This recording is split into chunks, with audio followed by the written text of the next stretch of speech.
La mésaventure qu'a connue Éric Lefebvre a de quoi donner des sueurs froides. Samedi matin, il était venu ici dans la région d'Allenbrook, sur son territoire de chasse, vérifier ses salines, tout bonnement. À un moment, il a quitté son véhicule tout-terrain, quelques centaines de pieds, a entendu un bruit qui lui a fait penser à la présence d'un chevreuil. Mais il s'est retrouvé face à face avec un ours qui, contrairement à son habitude, a chargé plutôt que de fuir. Le jeune homme a été vraiment pourchassé et a dû grimper dans un arbre. Mais voilà, l'ours l'a suivi à plus de 15 mètres de hauteur, l'a attaqué à plus de 8 reprises. À un certain moment donné, l'ours est grimpé dans le pin juste à côté et l'individu a dû sauter dans l'autre arbre parce que l'ours était trop menaçant et l'ours a effectivement sauté dans celui du centre. Et là, avec un combat qui s'est engagé entre les deux, l'ours est tombé d'environ 60 pieds là, sur le dos. Mais l'animal n'a pas cédé et ce n'est qu'une douzaine d'heures plus tard que les proches, inquiets de l'absence du jeune homme, sont arrivés sur les lieux. Son ami Laurent Cloutier a pu lui parler. Il avait beaucoup de difficultés à parler, il fallait qu'il arrête. Puis quand il parlait de la bête comme telle, il éclatait en sanglots. L'ours est habituellement farouche et préfère la fuite. Mais que s'est-il donc passé? Au ministère de la Faune, on ne peut écarter l'hypothèse qui voudrait que l'animal ait la rage. Et dans ce cas, le risque de récidive serait grand. Pour vérifier s'il y a la rage, c'est avec le cerveau de l'animal. Fait que là, c'est comme... Eh bien, voilà pourquoi on a confié à ce vétéran trappeur le mandat de ramener l'animal. Nous, de cette grosseur-là, qu'il n'y a pas un homme qui aurait resté dans l'eau, il l'aurait descendu. L'ours, selon lui, montre certainement un problème parce qu'il aurait facilement atteint l'homme s'il l'avait voulu. Il a commencé à poser ses pièges aujourd'hui en nous demandant de nous tenir loin de la zone de trappe. Plus qu'il y a de traces humaines, pire que c'est pour... Mais en bon joueur, il a promis. Si je viendrais qu'à le prendre, là, par exemple, vous allez avoir toutes les chances voulues. Ouais. Marcel Gagnon, TVA, Islandbrook. Bonsoir, Colette. Bonsoir, Pierre. Pas mal nuageux, là. Très nuageux. Et pour un bout de temps? Écoutez, c'est très instable, les prévisions pour les prochains jours. Il y a beaucoup d'humidité dans l'air. Alors oui, il se pourrait qu'on ait des pertes. Pour aider l'industrie touristique à mieux se vendre, donc la mise en marché avec l'aide du commerce électronique. On sait qu'à l'heure actuelle, il y a de plus en plus de gens qui font affaire via Internet ou encore via le téléphone, qui font des achats de façon électronique. Ce qu'on va faire dans cet institut, c'est justement de la recherche dans ce secteur pour aider les entreprises touristiques à mieux mettre en place. Quel a été l'élément déclencheur? J'ai parlé à M. Harris à plusieurs reprises. Puis, on pense, lui et moi, pensons que l'aspect de la compassion est l'aspect primordial là-dedans. Avec cet allié de taille, Mike Harris a poursuivi sa croisade en réclamant même une rencontre des premiers ministres. Celui qui a toujours projeté une image de dur à cuire parle de jeter par la fenêtre les arguments légaux pour des arguments humanitaires. Take all their lawyers and all their advisors and all their legal arguments and throw them out the window and do what's right. Aux communes, statut d'amitié, Bouchard-Harris a mis Jean Chrétien hors de lui. Évidemment, il y a deux premiers ministres qui sont dans le trouble politiquement à ce moment-ci. Et là, ils veulent nous faire une proposition pour que ce soit les gouvernements dans les années à venir qui payent et non pas eux. Jean Chrétien venait d'avoir l'assurance du premier ministre Roy Romano que la rencontre des ministres de la Santé tenait toujours. Lors d'un point de presse, après un bain de foule pour une campagne de levée de fonds, il s'est montré ouvert à un nouveau pacte. Alors, il faut reviser tout ça, c'est évident. On verra. Écoutez, le problème est le suivant, c'est qu'il faut trouver quelle est la meilleure solution. Et changement de ton aussi du côté de Mike Harris, qui ne menaçait plus de boycotter la rencontre des ministres de la Santé. If there is a meeting, we will be there. Depuis une semaine, le vocabulaire ne cesse de changer. Après avoir répété et répété que le dossier était clos, Ottawa ouvre maintenant la porte. À moins d'un autre rebondissement, la rencontre des ministres de la Santé doit avoir lieu en milieu de la semaine prochaine. Avec son allié, le Québec, l'Ontario n'est plus seul et il apparaît maintenant évident qu'Ottawa devra se présenter avec quelque chose à mettre sur la table. Christine Saint-Pierre, Radio-Canada, Ottawa. Puis, autre changement de cap à Québec hier, c'est cette fois dans le dossier constitutionnel. Alors, le gouvernement péquiste va créer une commission parlementaire spéciale pour étudier la déclaration de Calgary, un accord qu'il ignorait depuis l'automne. L'opposition libérale a aussitôt accusé les péquistes d'opportunisme et réclamé des élections. Le gouvernement Bouchard veut que Jean Charest, dans cette commission parlementaire, vienne préciser sa position sur l'accord de Calgary. C'est bien de la... La direction de la sécurité civile du Québec a manqué de leadership durant la crise du verglas. C'est du moins ce qui est venu dire le major général Alain Foran des Forces armées canadiennes, commandant des Forces armées canadiennes au Québec hier à la commission Nicolet. Il a déploré le manque de coordination des opérations et de manque de planification de la sécurité civile. Il a aussi reproché aux autorités d'avoir négligé la Montérégie au profit de Montréal. Et puis, il a écorché certaines municipalités au passage et les a critiquées pour leur dépendance envers l'armée.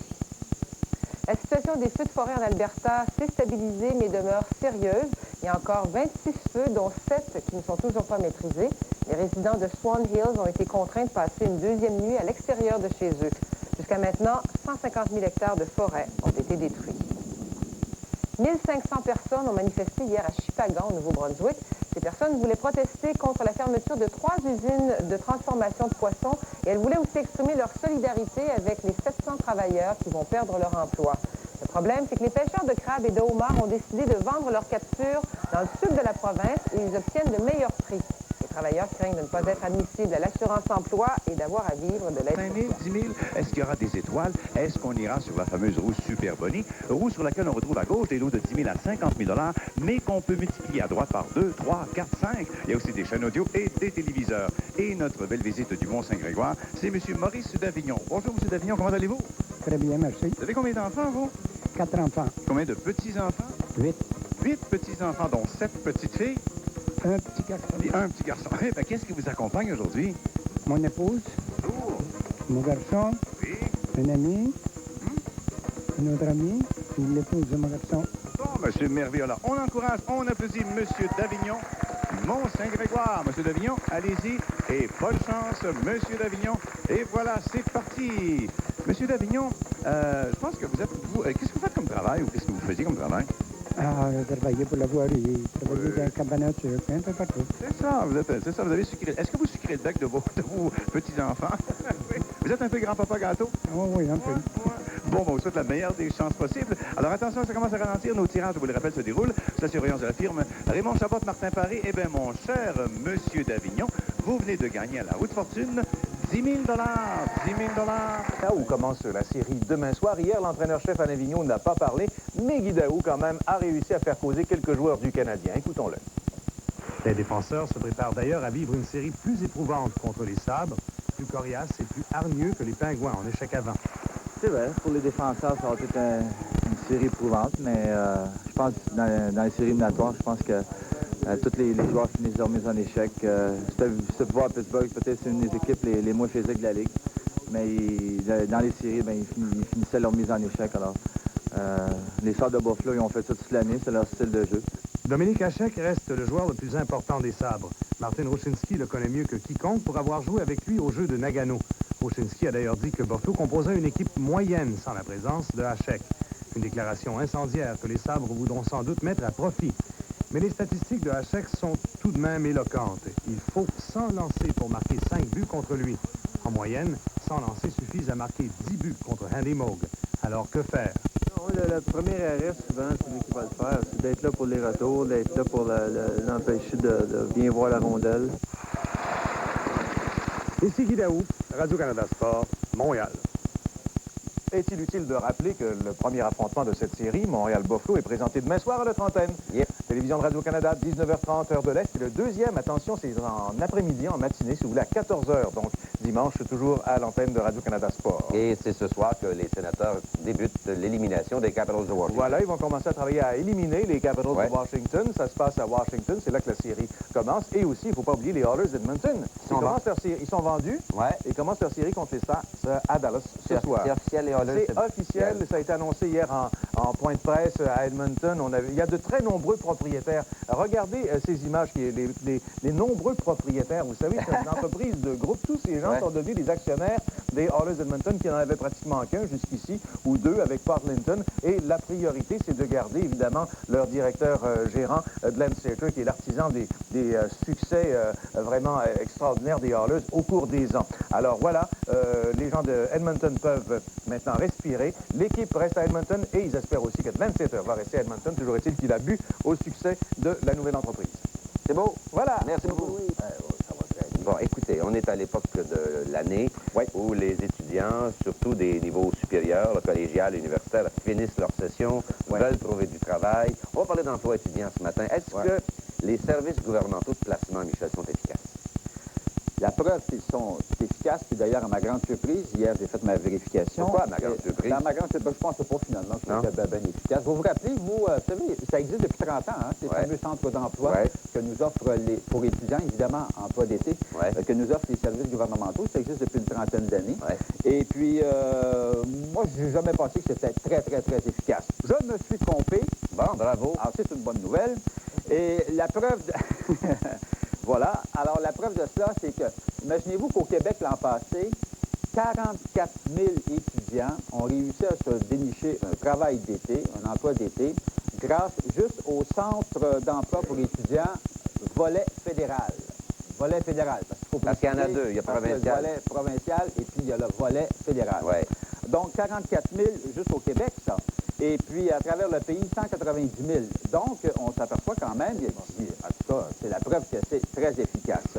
En ce qui concerne maintenant l'autre volet, le volet provincial, parce qu'il y a aussi le gouvernement du Québec qui offre des emplois d'été, c'est-à-dire qu'il offre un service pour les emplois d'été pour étudiants. Or, j'ai pas le nom parce que le ministre n'a pas voulu me le donner. Le ministre Roger Bertrand. La raison, c'est parce qu'il donne une conférence de presse cet après-midi. Vous alliez lui voler le pain de sa bouche. Ah oui, voilà. Alors, mais d'après ce que j'ai pu comprendre, il y en aurait à peu près 25 000 par le biais de Placement Québec, Placement étudiant Québec, qui réussiraient à se trouver un emploi. Ce qui veut dire qu'au total, on parle d'à peu près 75 000 au Québec seulement. Ils trouvent un emploi via les services gouvernementaux. C'est ça, et 190 000, près de 200 000 à travers le pays. À partir de quel âge un étudiant peut s'adresser à ces services de placement? Bon, à partir de l'âge de 14 ans. Ah oui. 14 ans. Évidemment, de 14 à 16 ans, les emplois, ce sera surtout des emplois de genre, je sais pas moi, pour le jardin, cuisiner, garder des enfants, etc. Tondre le gazon, la pelouse, faire le ménage, bon, on fait des menus travaux, quoi. Et puis à partir de 16 ans, ben là, pensez à n'importe quel emploi. Vous savez que les employeurs, d'ailleurs, sont invités, et bien sûr, l'appel ce matin, je l'adresse également aux employeurs. Là. Plus il y a d'employeurs qui vont adresser leurs demandes au centre d'emploi pour étudiants, évidemment, plus on va avoir de chance d'avoir des étudiants qui vont pouvoir se dénicher un travail, un boulot. Vous savez qu'ils sont très efficaces, les étudiants, hein? Or, la preuve, c'est qu'ils vont pas là pour, comme diraient les enfants, pour se poigner de beignes. Ils vont là vraiment pour... ils veulent travailler. Pour travailler. Ils sont très dévoués. Et ils vont gagner en moyenne à peu près 6,80 $ de l'heure. En fait, c'est le salaire minimum qui concerne le Québec. Et puis, donc, ils rendent service aux employeurs, mais évidemment, si les employeurs leur rendent service, alors ils vont être bien servis. Et où on s'adresse pour avoir l'information, là? Bon, voici. Il y a deux numéros. Il y a premièrement, et on va le voir à l'écran, ça s'appelle la ligne Info Jeunesse. Ça, c'est par le biais des Centres des ressources humaines du Canada. Alors, un numéro 1-800-935-5555. Pas compliqué. Alors, oui, et soit dit en passant, juste au Québec, il y a 88 centres d'emploi étudiants pour d'été, là, d'ouvert à partir de... Parce qu'on peut se rendre physiquement sur place. Oui, voilà, oui, c'est ça. Alors, vous appelez à cette ligne Info Jeunesse et on va vous dire à quel endroit dans votre région, mais ça vaut également pour tout le pays, à quel endroit vous pouvez trouver un centre d'emploi pour étudiants. Et Québec, maintenant? En ce qui concerne le placement étudiant du Québec, il y a un numéro 1-800 pour avoir les informations et pour pouvoir remplir la fiche, le formulaire de demande d'emploi. Alors, 1-800-463-2355. 2355. Là, on a un problème technique. On ne peut pas l'afficher celui-là, mais je le répète, 1-800-463-2355, Placement Québec, celui-là. Placement étudiant du Québec. Voilà. Mais il faut savoir que les deux aussi travaillent. Ils ne sont pas en compétition, là. Non. Sauf que tu peux, évidemment, remplir un formulaire de demande d'emploi à Placement étudiant du Québec. Puis, évidemment, tu vas également à ton centre d'emploi d'été fédéral. En terminant, est-ce que les employeurs appellent au même numéro pour offrir de l'emploi? Oui, voilà. Oui, on s'adresse au même numéro et puis que les employeurs ne se gênent pas. Super, On va leur trouver des bons emplois. Monsieur... Également. Également. Les parents peuvent Monsieur Gérard, merci beaucoup. Il y a des séances de méditation sensuelle qui sont données dans l'une des salles de l'Hôtel de Ville d'Ottawa. Et ça, c'est donné par le mouvement raélien, un mouvement qui croit à l'existence des extraterrestres. Comment ça se fait? C'est qu'entre 1995 et 1997, ce mouvement a eu une entente de location temporaire qu'il devait renouveler à chaque mois avec l'Hôtel de Ville pour obtenir cette salle. Et maintenant, à l'insu des conseillers municipaux, cette entente est devenue permanente. Alors évidemment, ça met un peu dans l'embarras les conseillers municipaux qui n'étaient pas d'accord avec le fait que cette location soit permanente. Ils ont demandé justement une enquête interne, mais quant à savoir s'ils pourront expulser ce groupe-là, d'après le conseiller municipal Stéphane Aymar-Chabot, c'est fort, ça risque d'être très difficile en raison des droits de la personne qui protège donc les individus de toute discrimination sur base religieuse. On vient de parler d'emploi étudiant, Chantal. Hier, en banlieue d'Ottawa, c'était la course à l'emploi. Oui, la course à l'emploi pour obtenir l'un des emplois dans un casino de charité. Il y en aura 44 qui vont s'installer un peu partout en Ontario. Et là, c'était pour l'ouverture du futur casino à Gloucester, donc en banlieue d'Ottawa. Il y avait beaucoup de monde, Claude, qui se sont présentés pour décrocher l'un des 300 emplois. Je dois vous dire que si la ville de Gloucester a accepté, elle, qu'un casino de ce genre-là s'installe sur son territoire, c'est pas le cas partout. Par exemple, hier, la ville d'Ottawa, finalement, a refusé justement qu'on ouvre un casino de charité sur son territoire pour des raisons économiques. La ville ne croit pas que c'est vraiment rentable et que l'argent, finalement, va davantage aller à Toronto. Donc, c'est pour ça que du côté d'Ottawa, il n'y aura pas de casino de charité. Merci. Anniversaire de fondation. Parlant de gâteau, n'oubliez pas qu'il faudra gâter sa maman dimanche, parce que c'est la fête des mères. Justement, on propose des cartes de souhait pour l'occasion. Aussi dans ces jours, 8 pages sur Lara Fabian, le récit de son ascension. Ça va tellement bien pour Lara Fabian, hein? Elle a travaillé d'arrache-pied à part ça. Madame Rita Lafontaine, elle nous parle de sa dernière expérience de télépathie. Vedette de Perdu dans l'espace, une méga explosion d'effets spéciaux. Gary Oldman nous explique pourquoi il ne veut pas retomber dans les pièges de l'alcool et qu'on l'encourage. Dans le cahier détachable extra, il y a de tout pour vous régaler. Et également, régalons-nous à grand renfort de gâteau ce matin avec une recette tout à fait particulière. Le retour, l'enfance tragique de Rose. Tout ça cette semaine pour vous dans votre magazine. Aimez-vous ça comme rayon de soleil, le reflet sur l'eau? Vous qui êtes un pêcheur, vous ne pouvez pas détester, hein? Cependant, j'attire votre attention sur à gauche ici de la fenêtre, là, quand les vents dominants sont de l'ouest chez nous, hein? Ça s'en vient par là. Mais on conseille de regarder par là. Oui, c'est ça. On traversera le pont lorsque nous serons rendus à la rivière. Absolument. Le Canadien est dans les derniers préparatifs avant sa série contre Buffalo. Oui, je pense que les bagages sont faits. On quitte ce matin direction de Buffalo. Hier, c'était un autre entraînement. Mais encore une fois, l'entraînement léger, sous la bonne humeur. Vous avez vu cette gazelle-là, une nouvelle gazelle chez le Canadien? Non, c'est Turner Stevenson. Il frappe et il est donc utile à l'équipe. Oui, actuellement, il l'est. Il a retrouvé tous ses moyens peut-être du hockey junior. J'ai retenu quelques titres pour vous ce matin. Je n'ai pas de solution pour le battre en parlant de Dominique Hachek, c'est Martin Ruzinski. Oui. Il faut battre Hachek dès le départ. Ça, c'est Sakou Koivu qui a dit ça. Et la mauvaise nouvelle, je suis en très bonne forme, Dominique Hachek. Il faut battre Hachek pendant qu'il est chaud. On va vous faire entendre immédiatement le capitaine du Canadien de Montréal, Vincent Lampousse, qui nous parle de l'importance du premier match dans la série. On sait que tous les matchs sont importants, puis on va l'approcher pour aller à Buffalo puis gagner le premier match, puis on verra ensuite. On ne peut pas regarder trop en avant, puis il ne faut pas mettre non plus, si on gagne, toute l'importance sur gagner le premier match. C'est une série qui va évoluer, on ne sait pas trop comment, puis on va prendre ça quand les choses vont arriver. On a un faible pour les négligés, il faut avoir un faible pour les sénateurs. Oui, le jeune homme que l'on voit là, c'est Ron Tugnutt, anciennement des Nordiques, anciennement du Canadien de Montréal, et ce ne sera pas lui qui sera devant la cage, malgré une très belle performance en carrière face aux Capitals de Washington. On va faire confiance au blondinet, à Damian Rhodes, lui qui a extrêmement bien fait face aux Devils de New Jersey. On écoute les explications de Jacques Martin, l'entraîneur. Je pense que Damien a très bien terminé la saison. Le dernier mois et demi, il a joué de gros matchs. Il a joué la majorité des matchs. Donc, il est sur une bonne lancée. Donc, ça commence donc ce soir. Ottawa est à Washington. Kolzig va garder pour Washington, Rhodes pour Ottawa. Dans l'autre conférence, conférence de l'Ouest, là également, beau duel de gardien de but en perspective. Belfort pour Dallas. Et coup de Joe, Curtis Joseph va garder pour les Oilers d'Edmonton. Défaite des Expos au Stade olympique. Oui, ça s'est déroulé devant plus de 7000 spectateurs. Hier, une défaite de 4-2.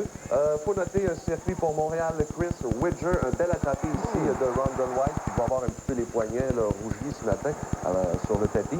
Et circuit également de Dimitri Young pour les Reds de Cincinnati. L'ancien Expo Jeff Shaw, lui, a réservé la victoire pour les Reds. Et ce soir, il y a une nouvelle série qui débute au stade épique avec les très sympathiques Larry Walker et Mike Lansing. Ce ne sont certainement pas la même chose qu'on a vu cette semaine, côté sympathique là, avec Petit. Les résidents de Swan Hills ont passé leur deuxième nuit à l'extérieur de chez eux. Quelques 750 pompiers venus de 4 provinces, dont le Québec, combattent toujours les flammes.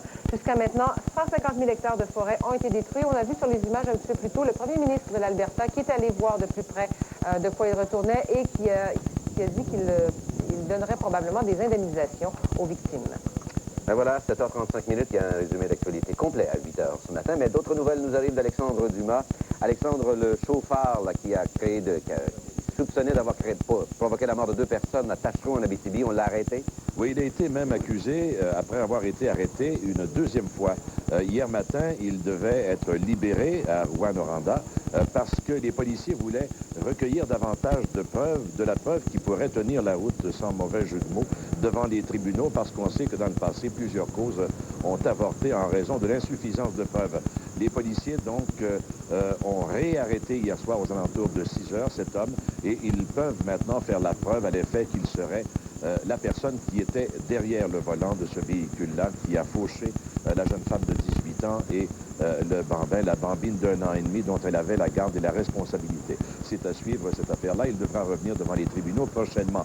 Montréal est devenu, avec le temps et depuis peut-être déjà quelques années, ça se préparait, la capitale et la plaque tournante du lessivage d'argent en Amérique du Nord. Même que les policiers de la GRC, qui vont être à l'origine d'une conférence mondiale, la première qui se tiendra sur le blanchiment d'argent à l'automne prochain, évalue à 30 milliards de dollars la masse monétaire qui provient de l'activité souterraine, particulièrement du commerce de stupéfiants et de tous les autres commerces illicites reliés particulièrement à la contrebande. Et ce que les policiers déplorent, c'est le fait que cet argent puisse servir parfois à l'acquisition de commerces tout à fait légitimes, de commerces tout à fait légaux, même à la prise de contrôle d'entreprises, des sociétés ouvertes qui peuvent être en ligne. Avec des cellules voisines, et Blain aurait fait à Bégin des confidences franchement troublantes. Alors, selon Bégin, elle aurait dit qu'elle n'aimait pas sa fille, qu'elle était un poids pour elle, que la petite avait un handicap et qu'elle avait sauté à pieds joints sur sa fille pour la tuer le 25 juillet. Elle a ajouté que Otis n'avait rien à voir là-dedans, que c'était un imbécile, un cave, je cite bien sûr, que Otis avait voulu appeler les policiers après le meurtre et que Blain avait réussi à l'en dissuader.